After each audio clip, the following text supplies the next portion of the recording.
Bonjour à toutes et à tous, nous sommes vendredi 9 juin, il est 16h à Rabat, bienvenue. Dans quelques instants, le journal de la rédaction présenté par Manal Al-Akhdari. Bonjour Manal.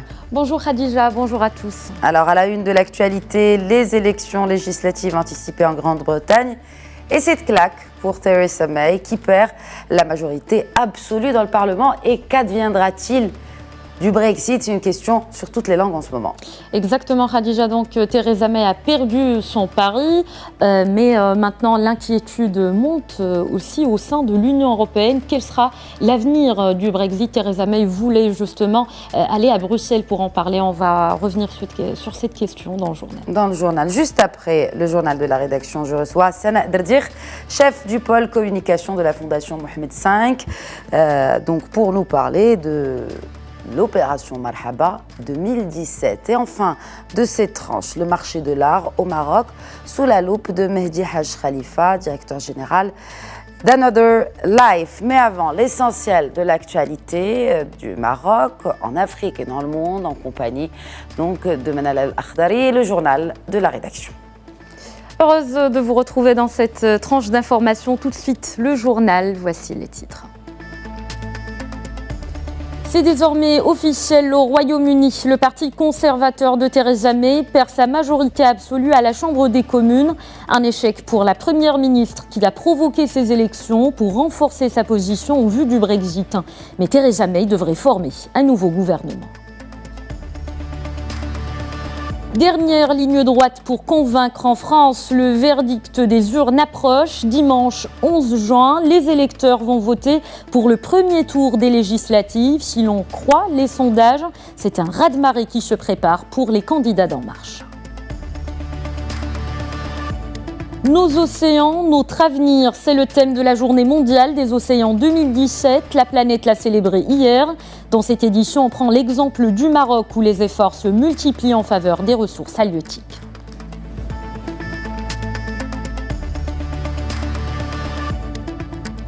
Au Royaume-Uni, la première ministre britannique Theresa May a perdu son pari. Son parti conservateur a perdu la majorité absolue à l'issue des législatives d'hier, mais il est déterminé à mener à bien le Brexit. Elle a annoncé aujourd'hui la formation d'un nouveau gouvernement. Theresa May parle d'une équipe pour guider le pays dans les discussions cruciales sur le Brexit, des discussions qui commenceront dans 10 jours. La première ministre s'est exprimée à l'issue d'une brève rencontre avec la reine Elisabeth et lui a officiellement demandé l'autorisation de former un nouveau gouvernement. C'est une réponse claire au chef du parti travailliste. Il a appelé hier la première ministre conservatrice à démissionner. Et ces élections législatives au Royaume-Uni ont été très attendues en Europe. L'Union européenne ne devra pas faire face à un retard supplémentaire dans les discussions sur le Brexit. C'est ce qu'a déclaré en tout cas le président de la Commission européenne, Jean-Claude Juncker. On écoute à ce sujet René Desfossés, il est économiste à Londres.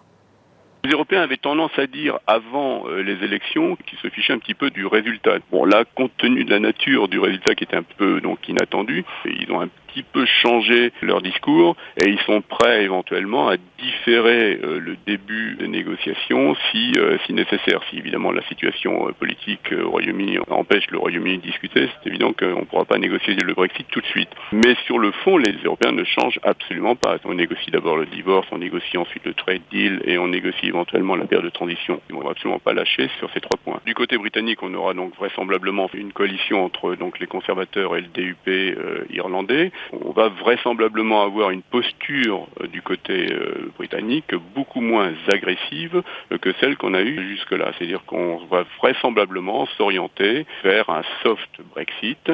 Sur une perspective de moyen terme, ça n'est pas forcément une mauvaise nouvelle, évidemment, pour les milieux d'affaires britanniques, dont le principal risque était précisément celui du hard Brexit.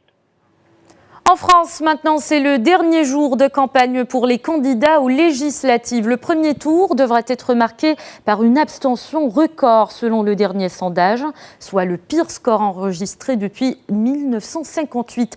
Ce rendez-vous électoral, c'est aussi un enjeu majeur pour le président Emmanuel Macron. Il a besoin d'une majorité large à l'Assemblée pour mener ses réformes dans un paysage politique en pleine recomposition. Le nouveau président est attendu sur des dossiers épineux épineux, en l'occurrence le Code du travail.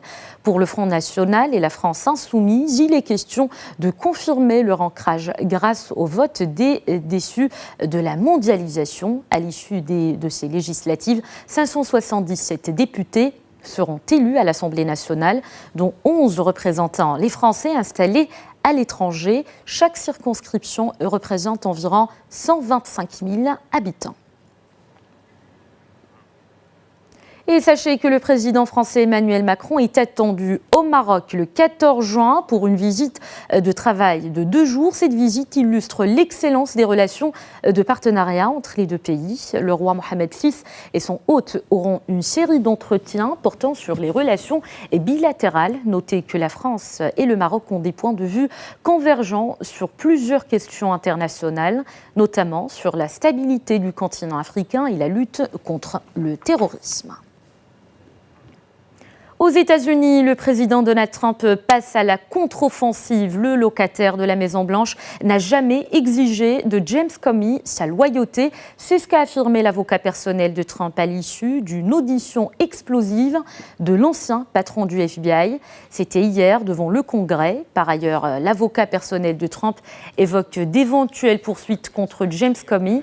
Il aurait révélé avoir fait fuiter à la presse ses notes sur ses rencontres avec Trump. Selon l'opposition démocrate, les soupçons d'entrave à la justice visant le dirigeant républicain étaient confortés par les réponses de Comey, limogé le 9 mai dernier.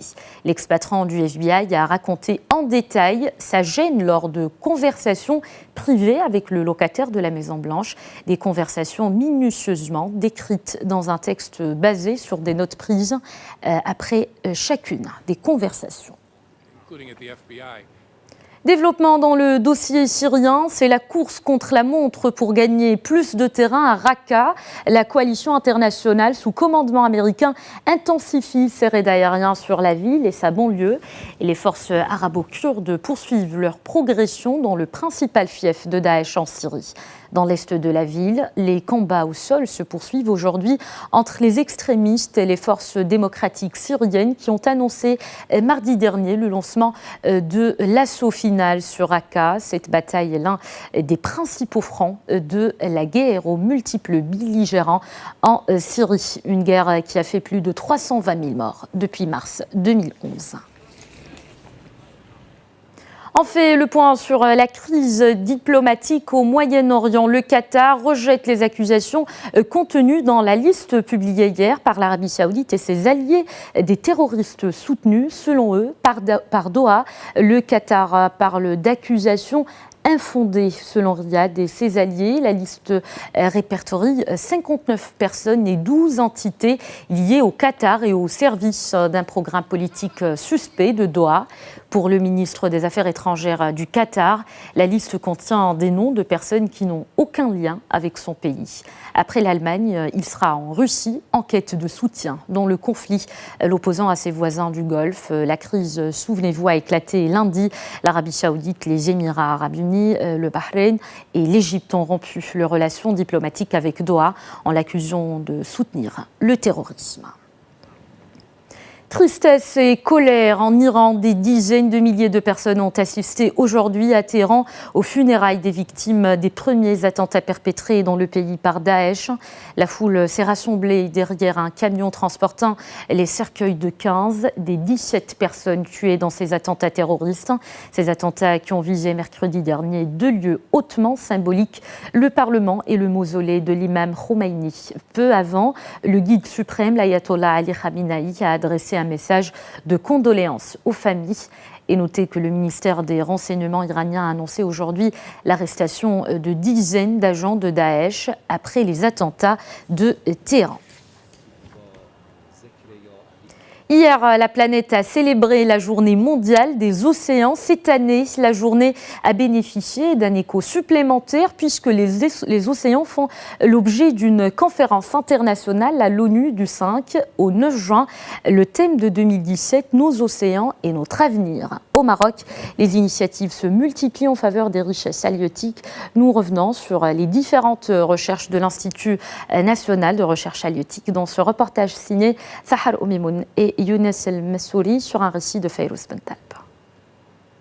Véritable poumon de notre planète, les océans couvrent les 2/3 de la surface de la Terre.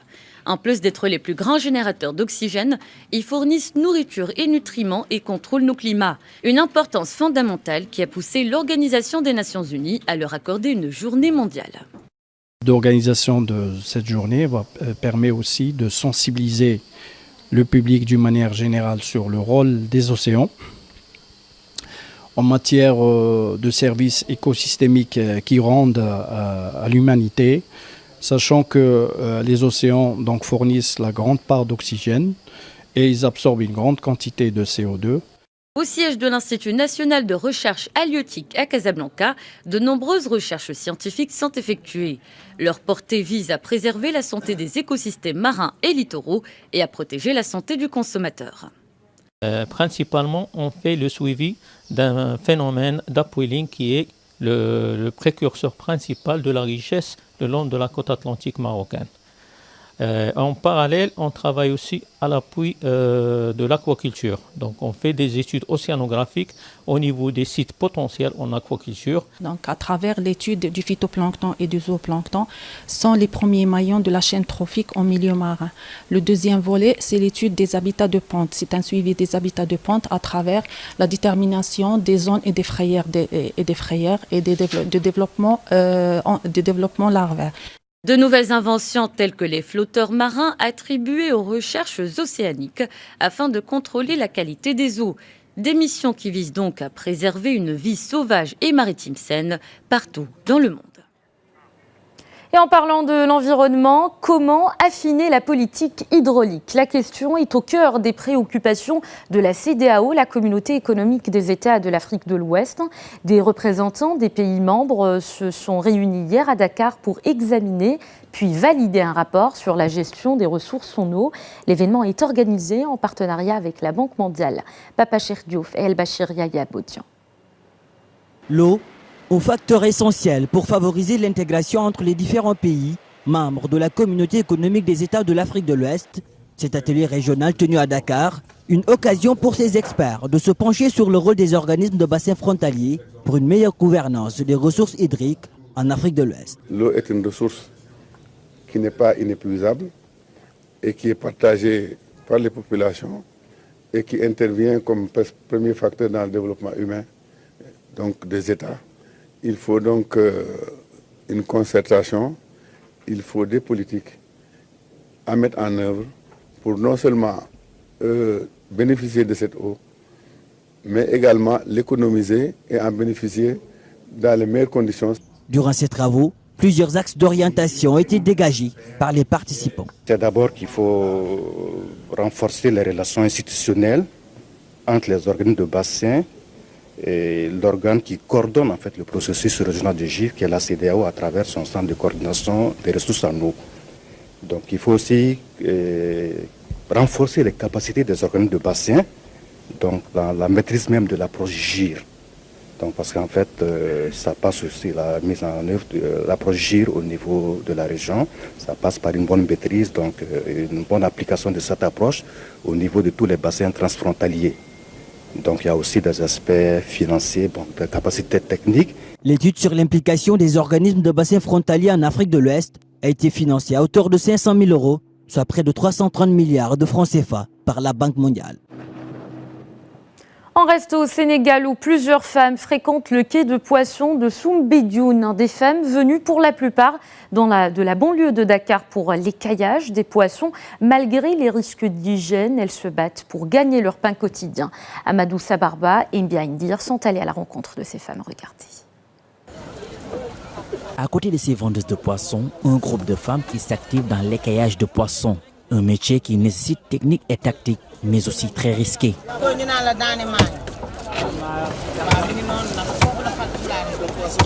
Depuis 4 ans, Marietou est en contact avec le poisson. Elle a fini de connaître tous les secrets.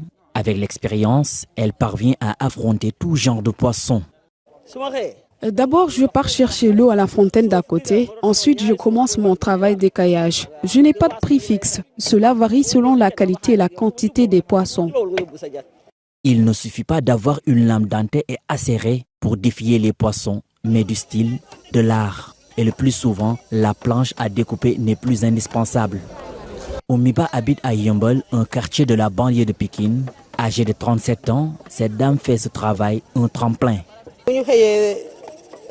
Nous sommes ici à partir de 14 heures. Avec l'arrivée des marailleurs, nous allons à côté des vendeuses de poissons à la quête de clients. Mais certaines femmes ne prennent pas au sérieux notre métier. Ces tables font partie désormais du décor du quai de poissons de Soumbedjoun. Malgré les difficiles conditions de travail, ces braves femmes pratiquent ce métier pour gagner leur vie dignement. Elles espèrent un éventuel financement des autorités étatiques pour mieux valoriser leur talent d'écailleuse de poissons. Direction le Niger et plus exactement Agadez. La localité a été déclarée zone rouge, mais elle devient de plus en plus sécurisée. Le défi actuel, booster le tourisme. Le secteur représente d'ailleurs 75% de l'économie. Reportage de notre correspondant Jean-Djibril William. Des allées vides, des artisans dont les produits attendent désespérément un acheteur. Autrefois vitrine de l'artisanat nigérien, Agadez n'est aujourd'hui plus que l'ombre d'elle-même. Avec la menace terroriste, la ville et son village artisanal se sont peu à peu vidés de leurs touristes au fil des mois. Une grande perte pour les acteurs de l'artisanat dont le tourisme constituait la principale source de revenus. Le manque de tourisme ici au niveau de l'artisanat, ça a donné beaucoup de difficultés. Ça a donné beaucoup de manque d'économie. Parce que l'artisanat, elle base sur le tourisme. Et aujourd'hui, à Agadez, il n'y a pas de tourisme. Notre souhait, nous souhaitons et toujours nos souhaits le retour du tourisme ici à Agadez. Une attente qui ne devrait plus durer selon les autorités locales. La ville serait ainsi passée d'un niveau d'alerte rouge à orange, une sécurité retrouvée qui devrait entraîner un retour des touristes dans la localité.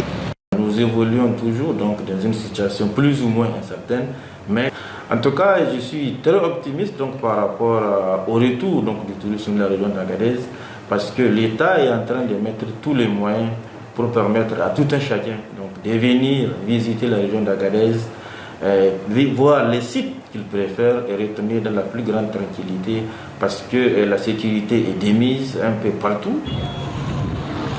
Jadis fleuron de l'artisanat made in Niger, la ville d'Agadez a vu sa popularité minée par la menace terroriste qui pèse sur cette partie du pays. Une menace qui aujourd'hui se serait estompée selon les autorités locales.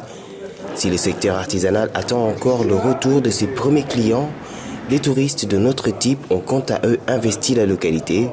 Ces derniers, de riches ressortissants japonais ou qataris, continuent de s'offrir des nuits à la belle étoile dans le désert sous bonne escorte militaire. Jean-Djibril William, Agadez, pour Médian TV. Le Ramadan, un mois de piété, de générosité en Éthiopie. Les musulmans saisissent cette occasion pour partager le repas de rupture du jeûne, un moment où les valeurs de solidarité sont mises en avant. Vous allez le voir dans ce reportage de Hicham Alaoui. Les musulmans en Éthiopie réservent au mois sacré de Ramadan une place de choix dans leur cœur et leurs coutumes. En témoigne le rattachement à la fois aux traditions liées au climat de piété et de spiritualité et à la gastronomie éthiopienne qui marque ce mois béni. En ce mois de Ramadan, les Éthiopiens musulmans se rassemblent entre eux et consacrent les valeurs de solidarité et d'entraide.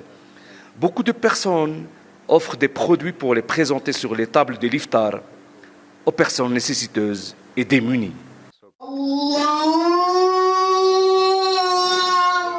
À l'appel du muezzin, les fidèles affluent massivement aux mosquées pour accomplir le devoir de la prière et par la suite partager le repas de l'iftar avec leurs frères musulmans. Le Ramadan est le mois de communion et de solidarité entre musulmans.